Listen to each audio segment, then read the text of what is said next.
All right, so I'm finally done putting all these parts together after waiting for like a week for all of them to come in. I got everything inside of the case. I got everything plugged up and it powered on fine. It's already in Windows. I had to download that on the flash drive and kind of boot from that disk. And it's time to cook up some beats, but let's get into how I chose my parts, and hopefully you guys can do something similar at home.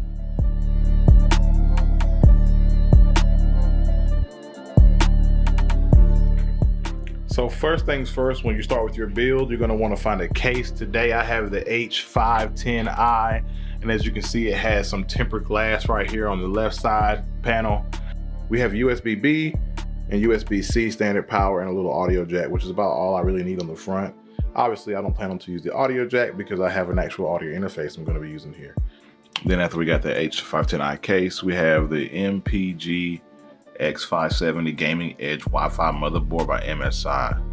Once I got my motherboard, I went and I figured out what processor I was going to get. In this case, I went with the AMD Ryzen 7 3rd generation. This is a 3800X. Then for my GPU, I went with the MSI Gaming X, the AMD Radeon 5700 XT. For the SSD, I went with a Samsung VNAND SSD, the 860 EVO, the M2 form factor, which is really, really small and compact, and just what I decided to go with. Not a big price difference between the traditional SSD. Now, I bought two Arctic Bionics F120 fans to replace my stock fans because being as I'm going to be using this in the studio setting, I wanted my fans to be as quiet as possible, and reviews of the H510i case said that those fans weren't the quietest, so I spent, I don't know what, 28 bucks on two fans, so that's 14 each to get those, and they're pretty quiet. Then I have the Arctic Freezer 34 Esports Duo CPU cooler. That was because the cooler that came with the processor could be a little loud, and not only that, it didn't do as well with the thermals keeping the processor cool. So I went ahead and bought that, and it also goes really well with the aesthetic of my case and my other parts. And for the power supply, I went with the Corsair TX650M. This is a 650 watt rated power supply. They typically suggest that you try to run your power supply at about 50 to 60% max capacity for the best efficiency in keeping your parts running as smoothly as possible. And of course, you have to also purchase Windows separately if you don't already have that, or if you don't have a Windows 8 where you can still do a free upgrade. And last but not least is the RAM. I went with the Crucial Ballistics 2 8GB sticks for a total of 16 gig. And I went with the red, and when you'll see it in my case, it really pops out of the build and looks really good. I got this with clocking at 3200 megahertz. You can get some cheap ones running at 3000, which are obviously a little slower. This is my build, guys. Now let's see what it looks like inside of the case. All right, guys, so now I have all my parts actually inside of the case. I started with putting the processor on the motherboard, which you can't see right now because it's behind this huge cooler. And again, that's the Arctic Freezer Esports Duo CPU cooler. Here's my GPU, the MSI Radeon.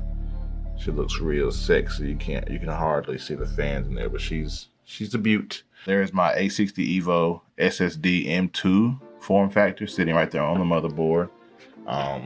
Then there's my Ballistics RAM, and then I have those other non-stock coolers also made by Arctic that I bought. And as you can see, it kind of all just makes the PC have one good strong feel to it.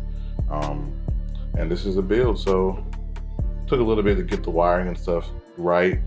And you essentially have a lot of ports that you just have to read your motherboard documentation, and it tells you where to plug everything in. And it wasn't that bad, guys, so let's fire it up.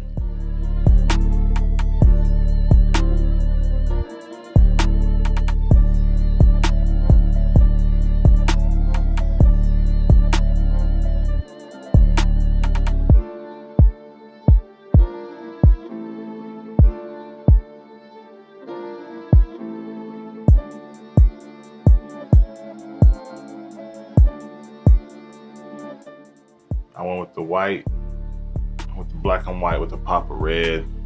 It's gonna be an awesome PC. I can't wait to cook up some fire with it. I already got it booted up and she ready to pop. Let's get it. Altogether, this bill ran me about $1,560. Now, some places where you can save some money, if you didn't replace the fans, you could have saved yourself about $30. If you got a little bit slower RAM, not clocking at 3200, you could have got, you could have saved yourself maybe $10 to $15 depending on what RAM you went with.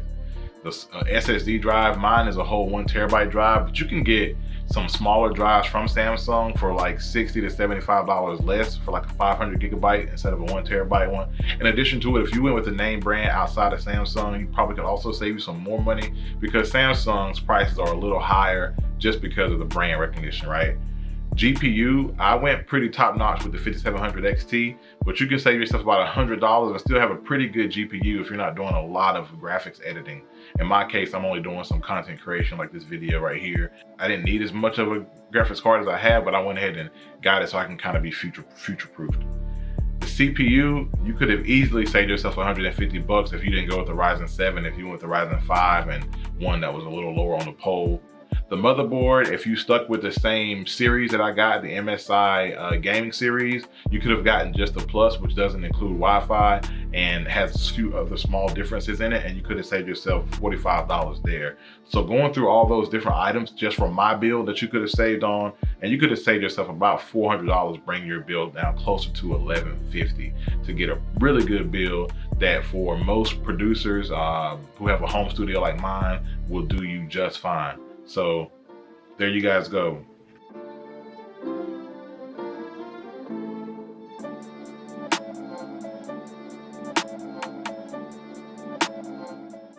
All those dope colors it can do with the LED strips, but purple's kind of my thing, so put that glass on that's got that extra glisten. There we go, guys. My 2020 studio build. Yes, sir. All right, y'all. So we have all of our parts together. We got them in the PC and it's running smooth as butter. If y'all have any questions or comments, please drop them below and I'll be sure to get back to you as soon as possible, or hit me up on my IG if you have questions about why I did what I did or how I did something in the video. As always, make sure you guys hit that like button and hit that subscribe button so I can keep bringing out this dope content. And until next time, this is Al B and we out.